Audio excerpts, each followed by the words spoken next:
ọdụ otu ọrụ agha mmiri nke ala Naịjirịa bụ nke dị na Ọnịcha bụ ndị kegara nọ n'ihu wee chịkọba ọrụ nlekọta ahụike bụ nke achịkọbara maka ndị obodo Odekpe na kansụl ime obodo Ọgbaru nakwa n'okirikiri ya.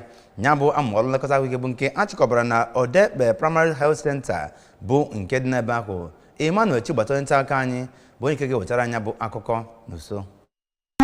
Oyiye ahụike nke ndị Nigerian Navy nyere gụnyere ihe eji eje antenatal bụ nke nyere ụmụ nwanyị ruru 50 nakwa ọtụtụ ọgwụ dịgasị iche iche bụ nke ga-enyere ha aka n'iji chekwaba ahụike ha. Dịka o si kwue onye isi Naval Outpost Onitsha bụ Navy Captain Musa Jaruma kwuru na ya bụ amụma bụ nke a na-eme maka Operation Delta Sanity nke 3 nakwa ebumnobi nke ndị Nigerian Navy n'iji fụ na enwere ezi mmekọrịta n'ebe otu Nigerian Navy nọ nakwa obodo nke ha nọ n'ime ya. Arụ na ya bụ mmemme wee nyefee akụrụngwa nke ahụike nyegara ndị primary health care nakwa ụmụ nwanyị dị ime site n'Ọgbaru. Abụ m Emmanuel Chigbata maka akụkọ ụwa ABS.